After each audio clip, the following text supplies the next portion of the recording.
Boom, boom, bada da boom.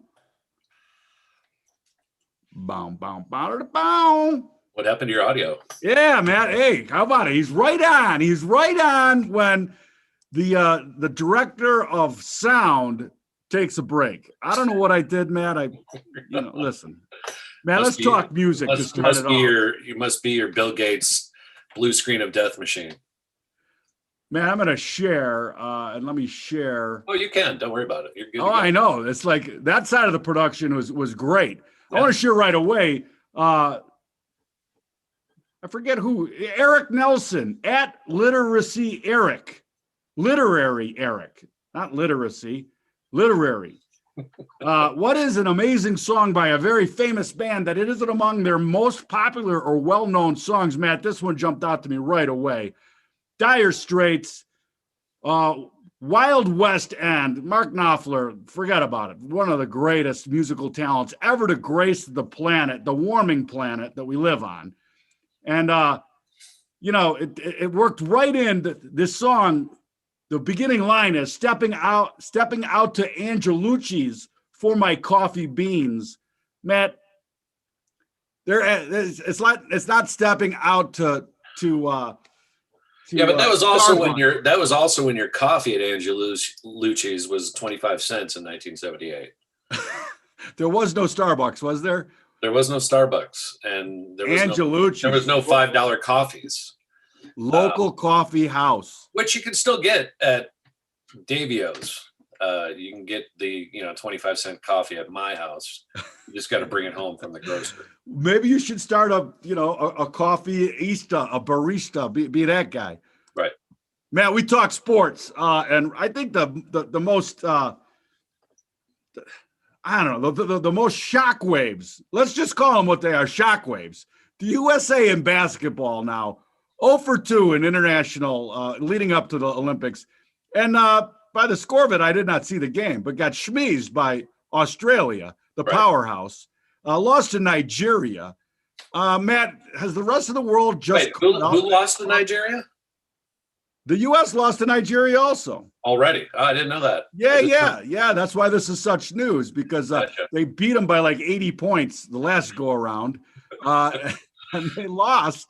They're 0-2. Popovich is a little bit frustrated that he's getting, you say whatever you want. I mean, he's had a lot of success, but he's not comfortable with not having success and then getting grilled about that exact fact. I don't know. Well, the arrogance of, again, this is what USA needs to wake up. And again, get player. I honestly don't think you could bring college players who have better attitudes and probably perform better in the Olympic Games. Like I still think, I think that's part of the problem is you have prima donnas being picked from the prima donna group. You got half the guys don't like each other. They don't want Kevin Love, blah, blah, blah. They're all whining, pissing, moaning. They're all looking for their own, endorsement deals. This is what's going to happen to college sports also, because you're making it, totally capitalistic for the individual. Like, do we need more people? Do we need more people, being influencers in the wild, Bob? Do we need that? I know we need 2 more, Matt, and that's me and you. That's it. We're going to close the gate after you and I are officially influencers. Matt, we live in the age of ambiguity, and I just like to point it out because what it does for me is like when somebody's fervent about something, it's like, hey, how about you just shut the fuck up, because here's the other side of it, right? And so this CDC now with guidance on masking children, right?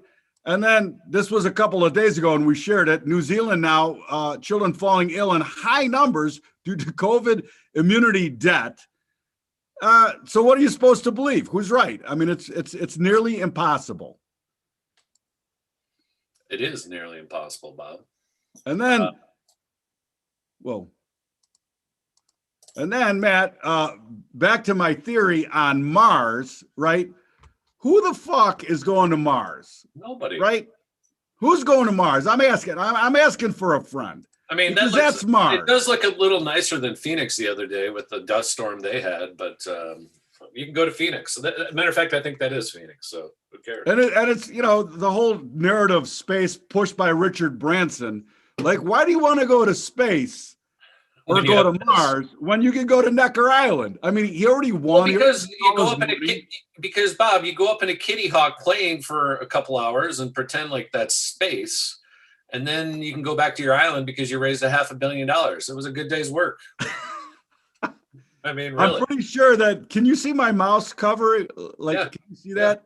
Yeah. Yeah, because he needs to build some more stuff up along this ridge line. It's yeah, and Well, you'll be able to see it from space. That's the angle of it. yeah, you should put a monolith up there for sure. All right, Matt, and to further our ambiguity talk, nothing ambiguous about. Hold on, let me reshare because I want to share this. Nothing ambiguous about this. The Knock Knocks, first FEMA surge team coming to Nevada to boost vaccinations. Knock knock. Who's there? FEMA. FEMA who? FEMA going to put a jab in your ass. Feed my jab in your butt. It's the age of ambiguity. Just it doesn't stop.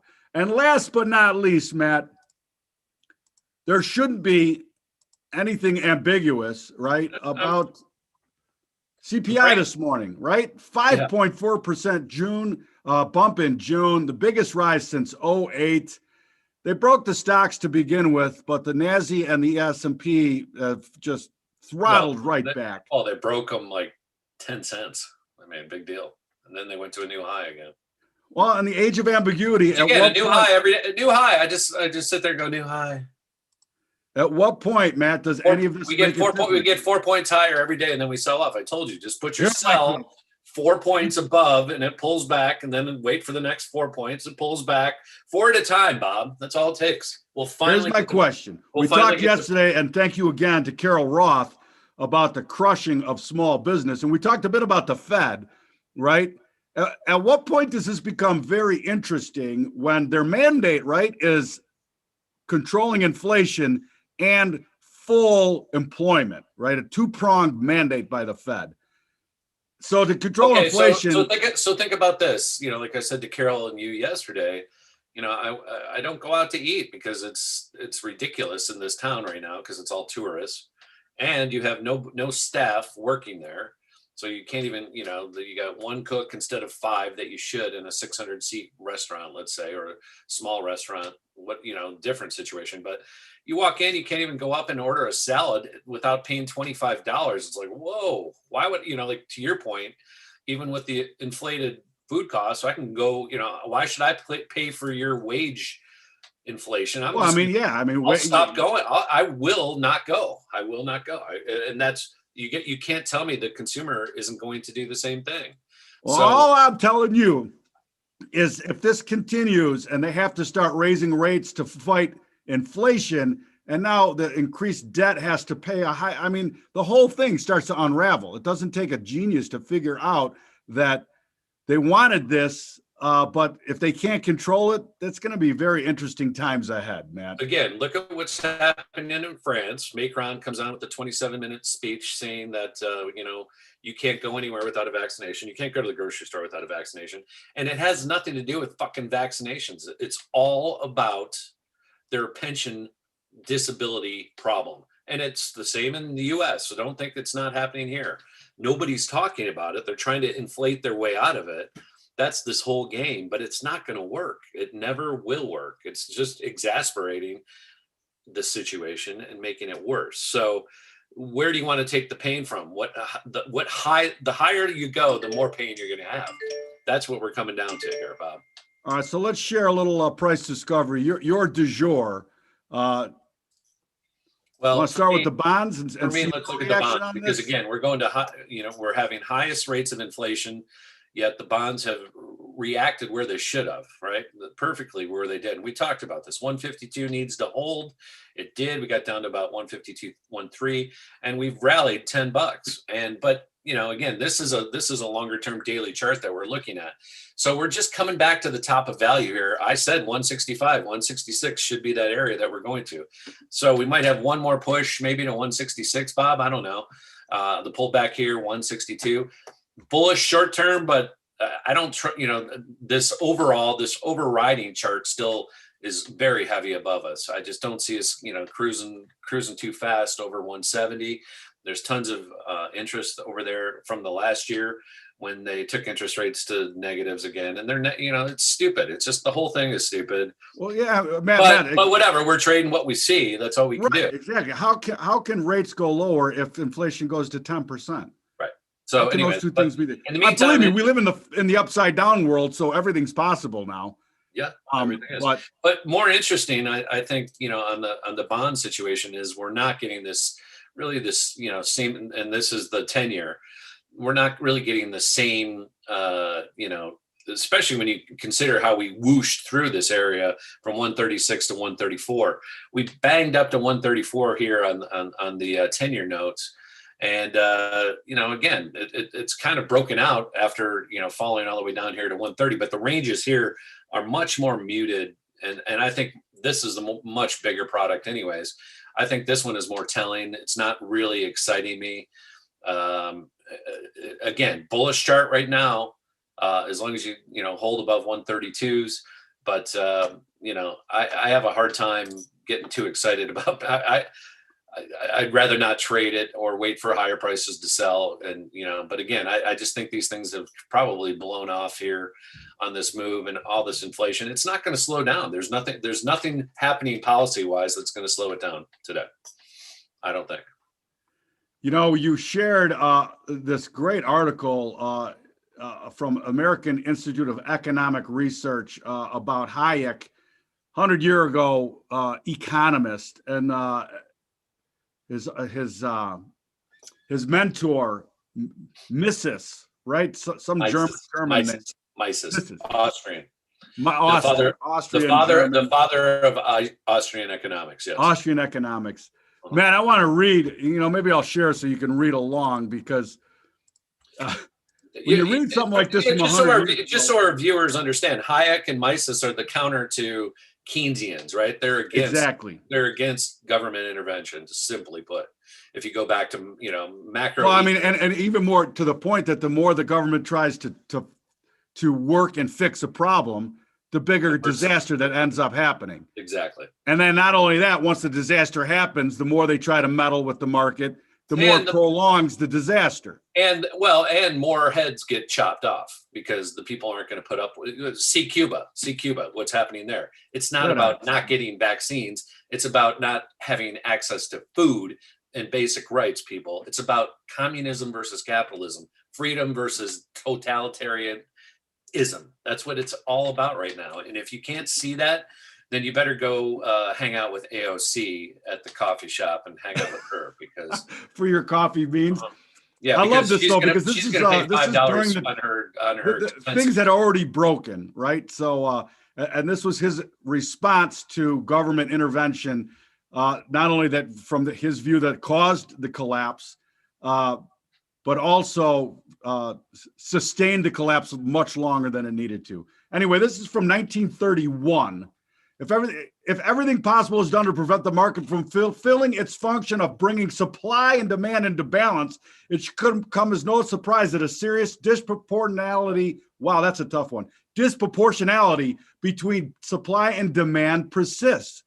The commodities remain unsold, factories stand idle, many millions are unemployed, destitution and misery are growing, and that finally, in the wake of all these, destructive radicalism is rampant in politics. God, does that sound like today? Yeah. I mean, other than, we haven't got to the, and believe me, this is post the collapse already. I don't know. You can read the rest of it. You can watch or look at the article from American Institute of Economic Research for your pleasure. But, it's a complicated system, and governments try to intervene with little to no long-term knowledge of the outcomes. Although it would seem that you would say, wait a second, we've been down this road before. Let the market take care of itself. Let people be their own engineers of ingenuity, right? And get out of the way. We talked about it yesterday, and it's amazing. Like the craft beer movement, I'll say it again. Look at that as a microcosm of pretty much everything. When you decentralize and get rules out of the way and let people self-distribute. It's a perfect example. Some people are fine paying $6, $7, I guess now for a poured beer in town, and some would rather have the Rainier case that you can buy for the same $7. So it's your choice as a consumer. Do you want to be forced shitty beer down your throat from the government, Rainier, or do you want to choose to pay for a Boneyard? It's your call. I don't want the government to tell me which one to do. I want the market choice, which is which again is what you have. If you have a premium product that people want to pay for, go for it. If you have a schlock product that you're only operating on price, go for it. They're two different strategies when it comes to marketing and selling products. I just don't want the government to dictate which one I have to go to. When we never really talked about this in the whole debate around the $15 minimum wage. That's another one. It's a very complicated issue when you start to dictate what the market should pay for labor. Right. And it has nothing to do with the morality of a living wage or not. It has more to do with how much do you fuck up the system when you get in the way of supply and demand on anything long term. Yeah. Well, look at the supply issues we're having. All right, Matt, what else? Give me a du jour. Something else. Let's talk a little British, the Open, because we got this coming up here. As the market just churns to all-time highs. There's nothing new to talk about in price discoveries. Let's go to the odds. Yeah. John Rahm, solid favorite, 7-1 favorite. This is the final major of the year before we go into Ryder Cup season, by the way.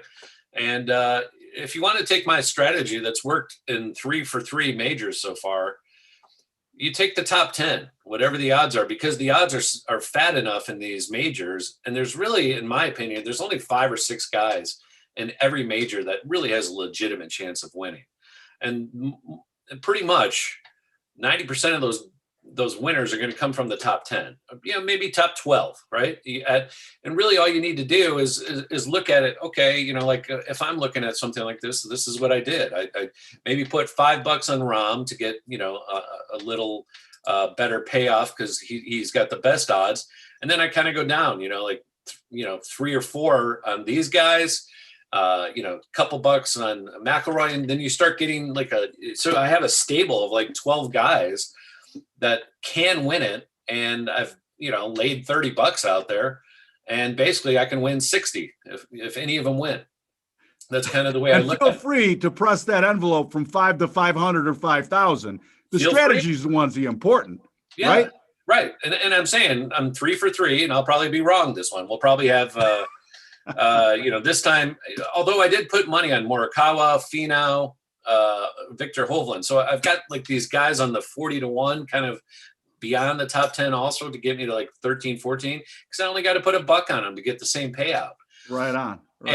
And those guys have yet to break into kind of the US Open with the exception of Morikawa, but there's so much good young talent. Oh, and then don't forget, I can't even see him on here, but I went down lower and put more money on our boy Zalatoris. I don't know if you know this, but he went out and played locally again. Riley played with him just a couple weeks ago. I heard. Set the course record at Pronghorn? He set the course record and was just just another course record. I don't know where Will is. I think Central Oregon connection, though, for us, Will Zalatoris. He's 70-1, somewhere in there. Just a nonchalant course record for him. Yeah. Coming in playing a friendly. Right. Oh, that's nice. Yeah. So anyways, I think it's weird that I don't know about you. I bet on Wimbledon. I had the guy who made it to the semis. He lost to Djokovic, so I did not win there. But I basically picked the top 4 guys with the exception of Djokovic. I just figured, maybe he was, I should have put money on him too, but I didn't. So I kind of, didn't have a total hedge there taking the favorite. I did have Federer, but sometimes in these major tournaments, there's only a few guys, and you see it over and over in the same sports. The guys who are really legit, game together are the ones you have to put your money on. This is not a time to bet on, I don't know, just some guy who, won the Detroit Golf Club, Rocket Mortgage. That guy's not going to win the British Open. He's just not going to win it. I can't even tell you his name, even though he won in a 6-hole. The guy from Australia, Cameron Davis. He's not going to win the British Open. It's not that good. There's something mentally that is so distinct about a major in both golf and tennis that's the way, in my opinion, you kind of have to have like almost a field bet with amongst the top 10, 15 players and hope that, somebody doesn't sneak in. It's rare that when they sneak in you lose. That's the way it goes. That's my strategy. And he's sticking to it. It's only for majors, though, Bob. Again, the Rocket Mortgage Open, good luck. I can't tell you who's going to win that. All right. The world of cryptography, Matt, as boring as it gets. I saw a tweet yesterday, volume in crypto down 40% from June. Well, how about the derivatives, i.e. the futures are trading higher volumes now than the actual? And who said that right away? It's just easier. It's just the accounting's way easier. If you're going to trade Bitcoin, why would you do anything but trade the futures? Other than the weekend, like, you don't have price discovery over the weekend, so you could get schmees there. But intraday trading, the futures make way more sense than screwing around with shitty price discovery at your exchange du jour. And by the way, the other thing we didn't talk about, Bob, was the new that we should discuss. Started trading Sunday is the new micro oil future contract. So Dude, it's nickel slots left, right, and center. The exchange, they spent years fighting that, like we're an institutional place of price discovery. But man, did they leave a lot of money on the table by not adopting these nickel slots for the masses. But it's going to be a giant success for sure. What I have to ask is just like it has been for Bitcoin, does this mark a near-term top, especially since we hit that 77 level that I've been clamoring about for quite some time? So that number was hit. So now do we become, are we putting in a relative new, a short-term high now in oil because of that, Bob? What do you think? I don't think so. It doesn't look like that way to me for the chart. Let me share the momentum look to it. Two things. I mean, I love the doji until everybody knows about the doji. And this was a couple of 1st of July. Perfect doji. This is a 3-day, but didn't respect it very much. Still holding the momentum level, still upward sloping, friendly bands, and still plenty of room to the collar. So I don't see with the micros that being the same thing here. On the weekly, it couldn't even touch that momentum level that it penetrated briefly last week. And again, plenty of room. I mean, I know on the profile you're running into these tops over here also from back in think about this timeline, Matt, April through October of 2018, right? Yeah, but so I got to ask you about this, because look at this. Look at how that spike on the top end comes on the sell-offs every time. Like, I don't understand that. I don't understand. The furthest away from the momentum is at the lows when oil is hitting lows. In other words, that top end never comes. It's too lagging for me. Well, again, believe me, that's why I don't like it. So. Right, exactly. Every trading methodology has its strengths and its weaknesses. And for sure, one of the weaknesses in standard deviation modeling is that collar that Bollinger was a genius in trademarking standard deviation modeling, right? But as you start to go parabolic, that band gets so far away that it becomes an unrealistic target in the time frame that you're dealing with. Well, right? I'm just talking about October. It tags it and then it goes straight down, and that thing spiked up. Why did it spike up? Why does it do that? The math doesn't even make sense. I wish I knew, Matt. If I knew, I surely wouldn't be sitting here talking to you. Yeah, well. Anyway, the fact remains, though, that it's still expanding potentiality, and they're still respecting this momentum level on the weekly. So I don't know why you will want to be believe me, in all the years that I've traded, the mistake I think or the guidance that I've given people for the longest time is, why are you fighting that momentum when it's that setup that you just saw there? Upward sloping bands, respecting that momentum level. And even though it's not reaching the collar level, that outer band, it's still moving higher.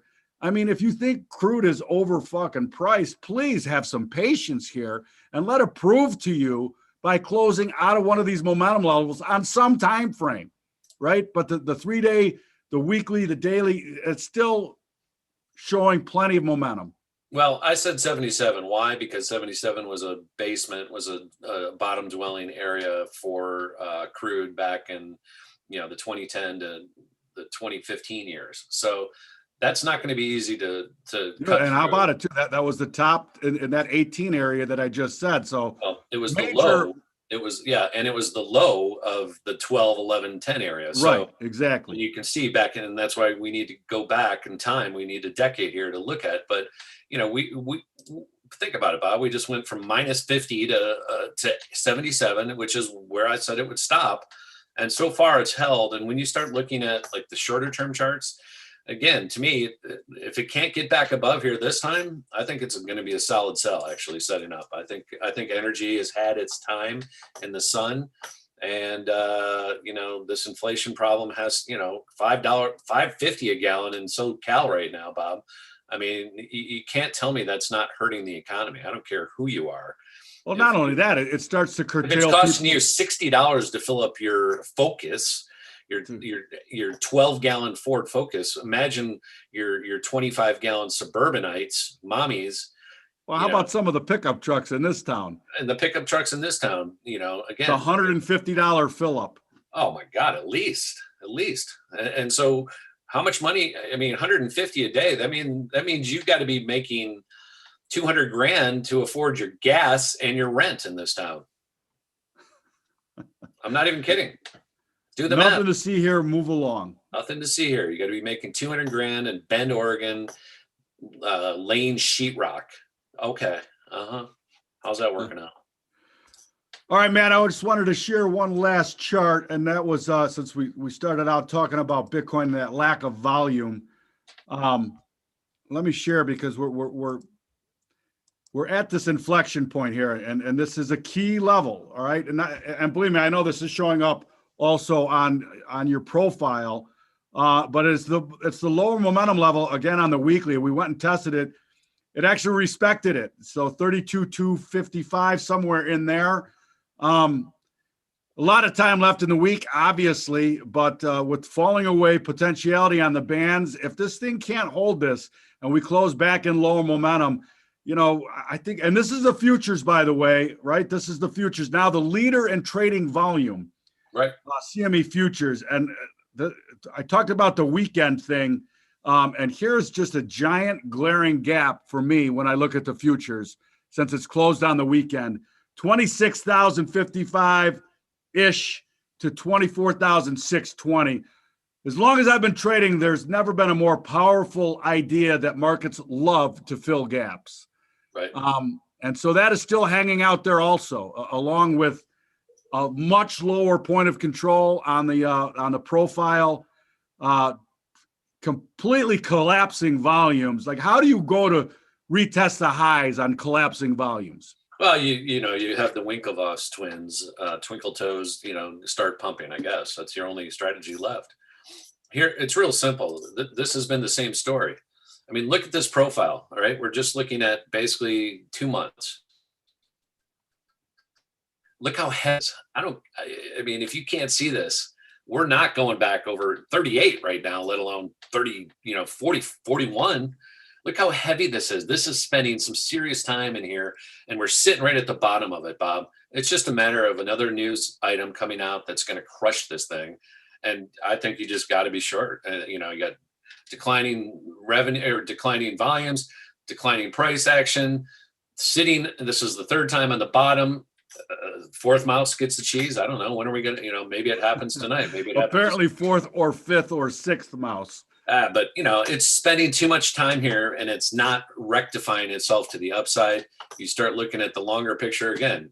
You get longer. I mean, look at all these bands. You got bands and bands. This thing is not going back to 70,000 people. So if you want to get out with some money and you bought at 29, at least you got a 10% gain.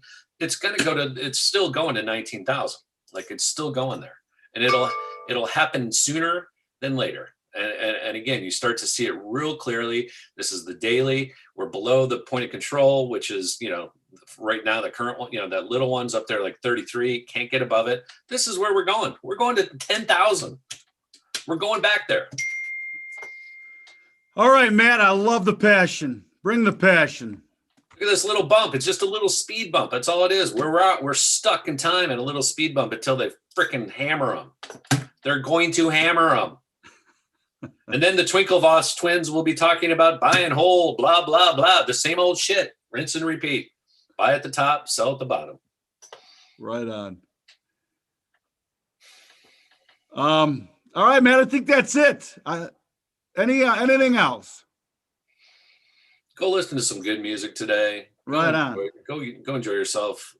Stepping into Angelucci's for my coffee. I'm gonna go into Angelucci's, meet the waitress, and then I'm gonna kick your butt playing tennis today. What can I tell you? Right on. That's what I got. All right, we got a little break in the spooge here. A little break? What 1 point? 13, 15 points here, Matt. Something's going on. Oh my gosh. Are you kidding me? Swear to God.